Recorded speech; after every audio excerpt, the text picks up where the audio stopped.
xaaskiisa uu ka warhayo xaalad kastay ku sugan yihiin waxay ku wanaagsan yihiin waxay ku xun yihiin ninkaa mushkiladda haysata waxaa cadhada waxaana cadhadaasi ka hor istaagaysa waxyaabo badan oo noloshiisa ka mid ah saa daraadeed nebigu sal alla alay wasalam uu lahaa laa taqdab ha cadhoonin idan cadhadu waxay noqonaysaa caqabad kale oo ka hor istaagaysa iyadana farxad marka saddexdan xaaladood mid kastaaba waa caqabadaha ugu waaweyn ee sabab u noqon kara mar kasta oo aynu gaadhi weyno amba aynu la kulmayno farxaddii aan raadinanay dhexdaynoo gelaya amba inaga hor istaagay noqonay okay furayaasha farxaddan ku furanna hadaba maxay yihiin haddii aan caqabadda ka soo gudubno waxaan u baahannahay inaan haysanno waxyaabaha asaasiya oo iyaga laftoodu inoo noqonaya furayaal aynu ku furanno albaabada markaas aynu farxadda ka gelano walaalkii wuxuu yidhi waxay ahayd inaan guriga hore u gallo ridaha dabcanna guri kasta haddii la gelayo wuxuu leeyahay rid laga soo galo marka hore marka ridahaas waxaan ku furan karaynaa waxa weeyaan ugu horeyn xuska alleh inaan in badan ay ilaahay xusno xusitaanka alla la xusayaa waxay keenaysaa ama ku dhalinaysaa inuu qalbigaagu damaanin dareemo oo uu deganaado xasilo mar hadduu qalbigaagu xasilina farxad inta ka badan ood raadinaysaa mama jirtaba allina wuxuu leeyahay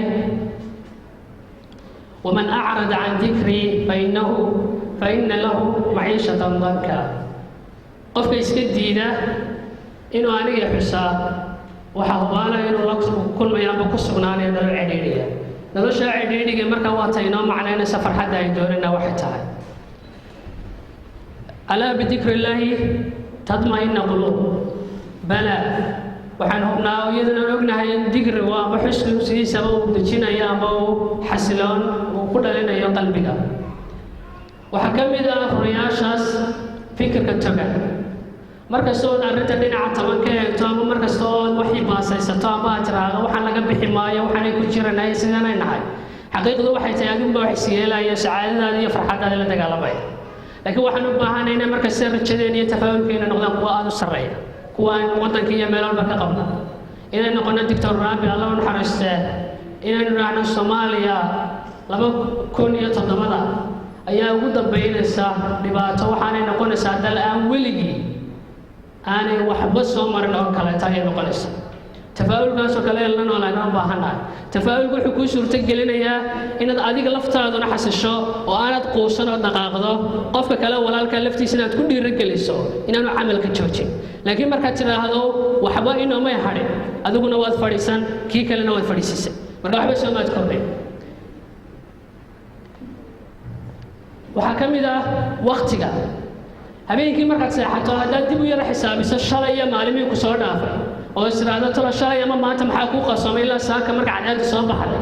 ood ogaatayna waxyaabo qurux badan kuu qabsoomeen habeenkaa waxaa laga yaabaa inaad si qurux badan u seexato hurdadaada fiicnaato laakiin haddaad dib u takayasho ood ogaato waqtigii oo dhan inuu kaaga soo dhammaaday adiga oo laga yaabo inaad filim daawanaysay ama laga yaabo inaad inta badan 8 saac aad huruday ama laga yaabo inta badan inaad waxaa laga yaabaa haddii hawlo ku yeelan ama waad ahayd qof qorshayaal leh inaad markaa yaro dareento cidhiidhi idan waqtigaaga markaas saad u isticmaashaa furo kale noqonaysaa waxaan ka hadhaynin himilada inaad leedahay himilooyin iyo goolis ahdaaf inaad leedahay lafteedu iyo waqtigu ma kala hadhayaan sababtoo ah xidhiidh ka dhexeeya labadoodu waxay tahay markastoo hankaagu sarreeyo amba aad hami sare leedahay waa markastood himilooyin yeelato amba aad ahdaaf yeelato markastood ahdaaf yeelatana waa markastood waqtigaaga maamusho dabcan haddii aan lahan sare lahayn uma baahnid inaad hadaf yeelato haddaanad hadaf yeelana uma baahnid inaad waqtigaaga maamusho waqtigaaga waxaad u maamulanaysaa ahdaaf aad leedahay inaad kaga midheen dhaliso ahdaafta waxaad u yeelatayna waxa weeyaan hankaaga oo aada u sarreeya furaha kale wuxuu noqonayaa kalsoonida inay kalsoonidaada aada u sarreyso inaad ku kalsoon tahay sidaa lagu abuuray hadalkaaga qosalkaaga inaad ku kalsoon tahay awoodaha lagu siiyey kalsoonida iyo farxaddu ma kala hadhaan markastoo kalsoonidaadu sarreyso farxaddaadu way sarreynaysaa markastoo kalsoonidaadu hoos u dhacdo farxaddaadu inta ay kalsoonidaadu hoos u dhacday leeg hoos u dhacaysa idan waxaan u baahnay wax kastoo kalsoonideena kor u qaadaya waxyaabaha kalsoonida hoos u dhigay waxaa ka mid ah isbarbardhigga inaad barbardhig muqaarana aad la samayso mar walba qof kale oo tiraahdo qofkaas iga wanaagsan ama laba qof aad tiraahdo hebel oo kale ma aad arag ama hebel baa ka wanaagsan inta badan ubadkeena marka tarbiyadeen waxyaabo lagu tarbiyado waxa kamid ah hebel oo kale ma aragtaan ama hebel oo kale ma aragtaan taasi waxa laga yaabaa in qofka kalsoonidiisa ay hoos u dhigto laakiin waxa ka fiican qofka la yiraahdo adiga wanaagsan waad fiican tahay intaas waad ka wanaagsan tahay sidaas samee isbarbardhiga waxa kale kalsoonidu marka waxay noqonaysaa shay kale iyadana kor u qaadaysa farxaddaada waxa ka mid ah caawin inaad caawiso qof walaalkaaya qof dhibaataysan inaad deyn ka guddo deyn uu kugu lahaa inaad ka khafiifiso inaad qof garab siiso inaad qof hawl aad la qabato waxaasoo dhan amba habkastoo qofka u caawinaysa waxay keenaysaa waa farxaddii aynu sheeganay lahayn waxay sababaysaa inaad qof kale laftiisa aad ka farxiso marka qofka kale aad ka farxisana adiga laftaada farxaddii dareemaya xadiiskiina waa kii gabagabadiisu ahayd wallahu fi cawni cabdi maa kaana cabdu fi cawni akhiih xadiiska intiisa hore waxyaaba ku koobay waxa ka mid qofka inuu dhib haysta aad ka dulqaato inaad asturto iyo inaad ka fududayso culays haya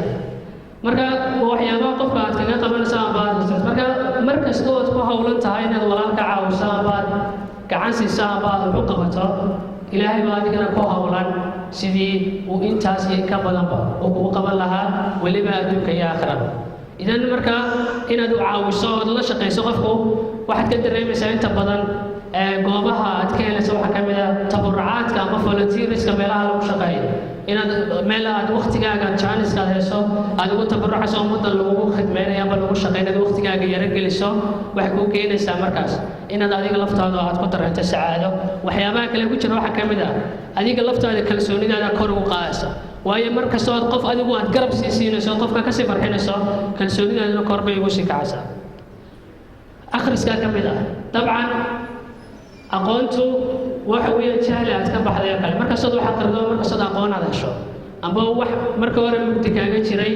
ay ku iftiimaan caawana waxaan halkan u fadhinaa kolley waxa ugu muhiimsan waxa weeyaan waa akhris weeyaan inaan wax akhrino oo weliba aan wax ku akhrino afkayna hooyo ayaan caawa halkan u fadhinaa